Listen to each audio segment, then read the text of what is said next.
Have you ever wanted a build that specializes in amplifying your attack damage? Not only that, but inflicts the thunder status on foes, which places its victims in a shocked state with weakened bones and numbed muscles, increasing the damage received, further amplifying the damage even more. Well, this build does so much damage that it's difficult to put it all into words, but you can see the carnage, so I think you understand the severity of this. This build is accompanied by one of the hardest to attain staffs in the game, but my god, is it worth it? Just like those girls that do more than please to give you.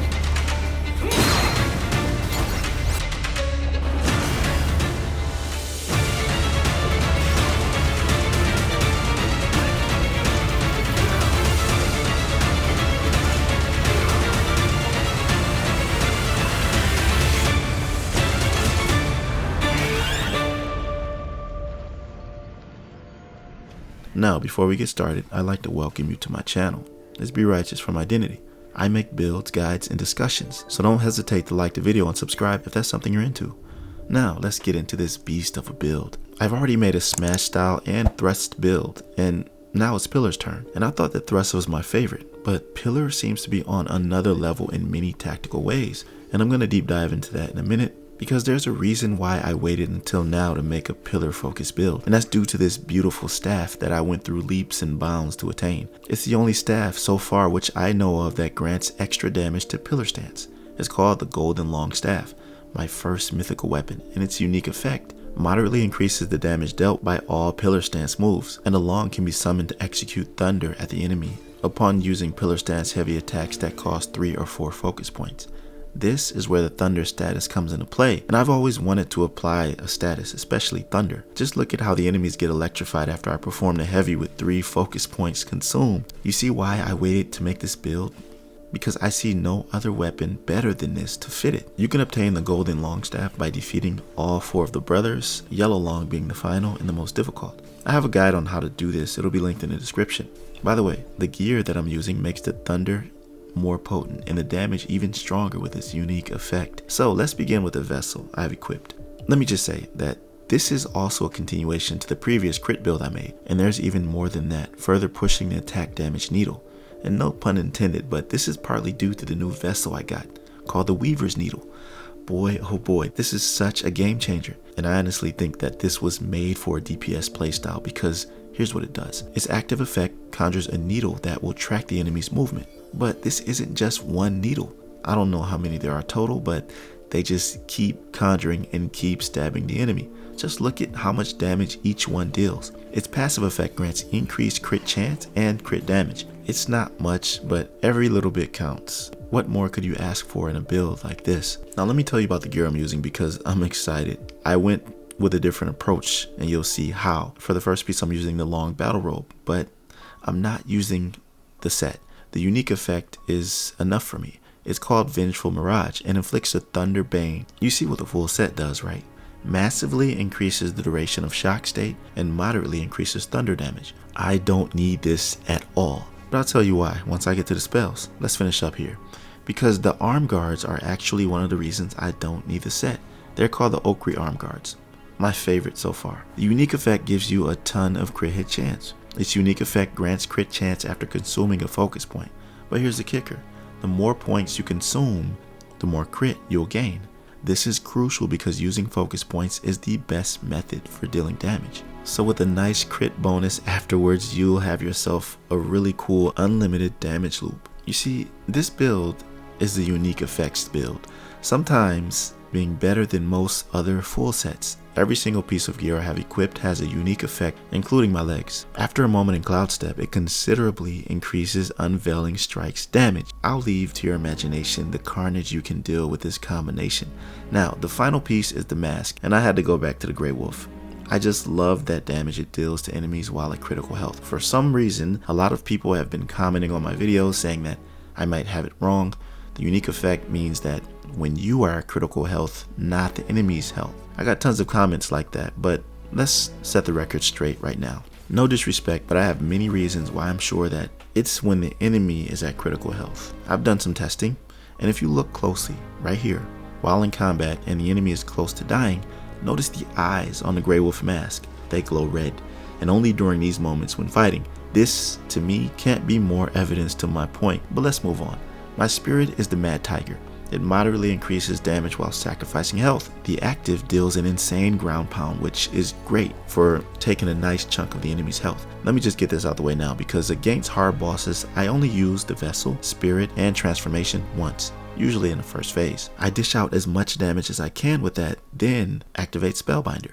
This effectively deactivates all of my other spells, my Vessel, and transformations. So even if they do cool down, I can't use them again. But the trade-off is amazing. And when I'm not fighting bosses, just adds and other enemies when I'm going through certain areas, I just use a fully maxed out Cloud Step along with everything else in my arsenal. My Curios are the cat eye beads for more crit hit chance, the tiger tally for damage when finishing combos, and the Beast Buddha for some extra crit hit damage. If you're wondering how I have 3 slots for my Curios, well, you'll have to get it from the blacksmith in Zodiac Village after challenging him to a duel, and he'll award that capability to you. And I also have a video on how to get to the Zodiac Village, linked in the description as well. And check this out, the gourd I use is legendary, literally.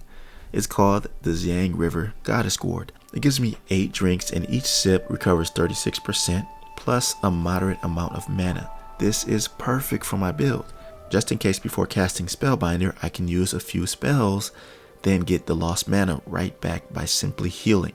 I added the Turtle to Your Soak that further increases the amount of mana I get once I sip. Also the Purple Vein Peach Pit, which massively increases the health recovery from using the gourd when at critical health. And this is great because it was kind of hard for me to give up the special edition gourd that I got, where when you sip on it for the first time, it completely heals you. This is reminiscent of that, so I'm comfortable with this gourd now. And here's the second reason I don't need the full set of Long. The very first upgrade on Spellbinder is called Bane and Boon. This will remove all 4 Bane states when Spellbinder is successfully cast. So I don't need the resistance, I already have the cure.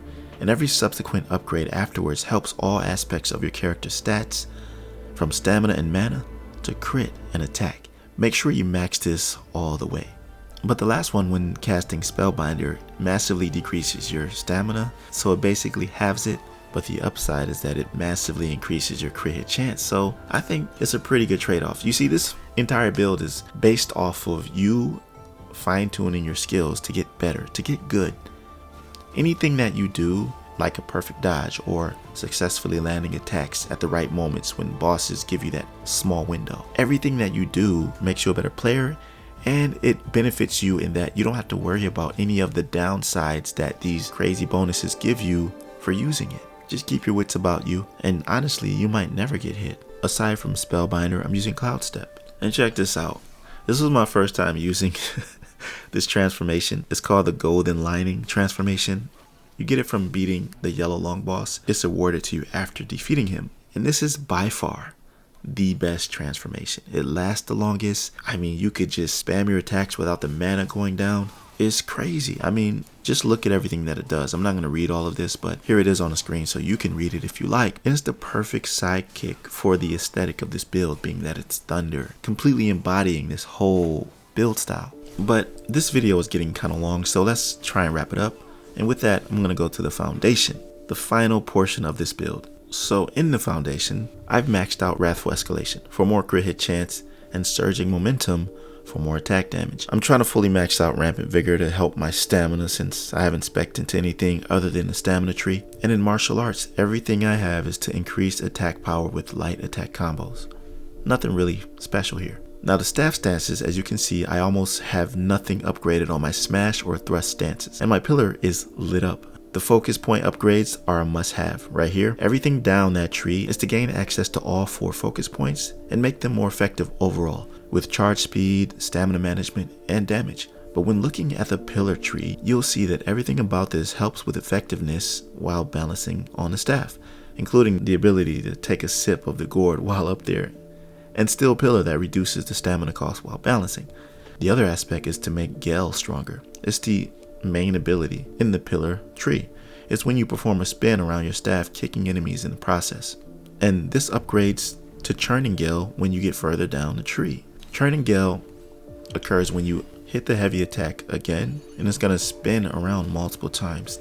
This deals an insane amount of damage, especially with the staff increasing it even more. And to be honest, Pillar is really the DPS stance if you think about it. It's the only one out of the 3 that just attacks rather than evading first, like Smash and Thrust. You gotta respect that. Anyways, I think I got it all covered here. These BlackMyth WuKong builds are really in depth. This is the 3rd build I've made so far, and they just keep getting better. And let me know if you've made any builds with all unique effects. I really feel it's one of the best ways to build. Also, if there's any way you'd improve this build, let me know in the comment section below. If you want to see the other build I made, then it's right here. Click the link and it'll take you straight there. As always, I appreciate you for watching to the end. And if you made it here, you're a GOAT, and I'd like you to comment Tempest. Let me know you saw this. If this helped you out in any way, please drop a like on the video and don't hesitate to subscribe if you're new. I'll see you in the next one. Be right out.